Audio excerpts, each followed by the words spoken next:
ಮಾಡಿದ್ದೇನೆ. ಹಲವು ಪತ್ರಿಕೆಗಳಲ್ಲೂ ಸಹ ಪ್ರಕಟವಾಗಿವೆ. ಮತ್ತೆ ಕೆಲವು ಕವಿ ರಚಿತ ಕವಿತೆಗಳಲ್ಲೂ ಸಹ ನಾನು ಕರೋನಾ ಕವಿತೆಗಳಿಂದ ಹಿಡಿದು ಇಲ್ಲಿಯವರೆಗೆ ಸುಮಾರು ಕವಿತೆಗಳನ್ನ ಪತ್ರಿಕೆಯಲ್ಲೂ ಪ್ರಕಟಗೊಳಿಸಲು ಅವಕಾಶವನ್ನ ಮಾಡಿಕೊಟ್ಟಂತ ಎಲ್ಲರಿಗೂ, ಪತ್ರಕರ್ತರಿಗೂ ಎಲ್ಲರಿಗೂ ಧನ್ಯವಾದಗಳನ್ನ ತಿಳಿಸುತ್ತಾ ನನ್ನ 2 ಸಾಲುಗಳ ಕವಿತೆ, 2 ಅಂದ್ರೆ 2 ಮುಗಿತಲ್ಲ ಅಂತ ಕ್ಲಾಪ್ ಹಾಕ್ಬೇಡಿ, 2 ಸಾಲುಗಳ ಕವಿತೆಯನ್ನ ನಿಮ್ಮ ಮುಂದೆ ಪ್ರಸ್ತುತಪಡಿಸುತ್ತಿದ್ದೇನೆ. ಚುಕ್ಕಿಗಳ ಸಮಾಗಮ. ಕಾಯ್ದಿರುವ ತರದಂತೆ ತಾಂಡವಾಡುವಂತಿತ್ತು ಮೋಡದ ಬದಿಯಲ್ಲಿ ಮರೆಯಾದ ಚುಕ್ಕಿ. ಮೋಹದೊಳಗಿನ ಮಾಯೆ ಮಾಯವಾಗಿ ಹಾರಿದಂತಾಯ್ತು ಒಂದಿಷ್ಟು ಪ್ರೀತಿ ಹೆಕ್ಕಿ. ಕಾಯ್ದಿರುವ ತರದಂತೆ ತಾಂಡವಾಡುವಂತಿತ್ತು ಮೋಡದ ಬದಿಯಲ್ಲಿ ಮರೆಯಾದ ಚುಕ್ಕಿ. ಮೋಹದ ಬದಿಯಲ್ಲಿ ಮರೆಯಾದ ಚುಕ್ಕಿ. ಮೋಹದೊಳಗಿನ ಮಾಯೆ ಮಾಯವಾಗಿ ಹಾರಿದಂತಾಯ್ತು ಒಂದಿಷ್ಟು ಪ್ರೀತಿ ಹೆಕ್ಕಿ. ಬಾಗಿನ ಬಯಲಲ್ಲಿ ನಿಮ್ಮದೇ ಸುಪ್ಪತ್ತಿಗೆ ಸವಿಯುತ್ತಿರುವ ತುಪ್ಪದಂತೆ ರಸಜೇನಿನಂದದಿ ಪ್ರೀತಿಯಂತೆ ಮಿನುಗುತ್ತಿರುವ ನಿನ್ನ ದಾಹದ ಅನುರಾಗದ ಒಲವಿನ ಭಾವ ಗುಂಗಿನಲ್ಲಿ ನೀವಿಂದೆ.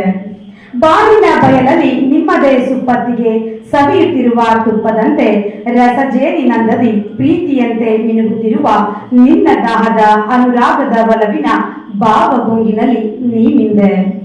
ಹೊಳೆಯುವ ದ್ರವಕ್ಕೆ ಸಂತೃಪ್ತಿಯ ಧ್ರುವ ಮಿಲನಗೊಂಡು ದಾಹದ ಬೇಗ ಧರಿಸಿ ಲಗಡಕ ಎನ್ನುತ್ತಿದೆ ಚುಕ್ಕಿ. ತುಟಿಯ ಸ್ಪರ್ಶದಂತೆ ಅಂಟಿಕೊಂಡು ಇಳುಕಿ ನೋಡುತ್ತಿತ್ತು ನಯನವನ್ನೇ ನಾಚಿಸುವಂತೆ ನನ್ನ ಕುಕ್ಕಿ. ಹೊಳೆಯುವ ಧ್ರುವಕ್ಕೆ ಸಂತೃಪ್ತಿ ದ್ರವದ ಮಿಲನವಾಗಿ ದಾಹದ ಬೇಗೆ ಧರಿಸಿ ಲಕಲಕ ಎನ್ನುತ್ತಿತ್ತು ಚುಕ್ಕಿ. ತುಟಿಯ ಸ್ಪರ್ಶದಂತೆ ಅಂಟಿಕೊಂಡು ಇಣುಕಿ ನೋಡುತ್ತಿತ್ತು ನಯನವನ್ನೇ ನಾಚಿಸುವಂತೆ ನನ್ನ ಕುಕ್ಕಿ. ಹಿಂಜೆ ಅರಳಿದಂತೆ ಹಿಗ್ಗುತ್ತಿತ್ತು ಹಿರಿದಾದ ಹಿಂಡೊಂದು ಹೆಪ್ಪು ಗಟ್ಟಿದ ಮೋಡದ ಮಳೆಯನ್ನ ಸರಿಸುತ್ತಾ ಒಟ್ಟೊಟ್ಟಿಗೆ ಸೇರಿದ ಚುಕ್ಕಿಯ ದಾರಿಯ ಪ್ರೀತಿಯ ಚೆಲುವು ಒಲವು ಮನವು ಬೆಸೆವ ಅನುಪಲ್ಲವಿಯ ರಾಗದ ಮೋಹಗಳಂತೆ.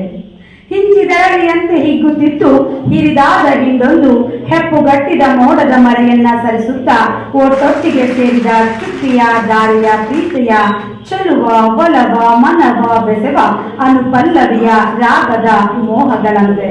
ಹೀಗೆ ನನ್ನ ಯೋಚನೆಯ ಚುಕ್ಕಿಗಳ ಸಮಾಗಮ. Thank you.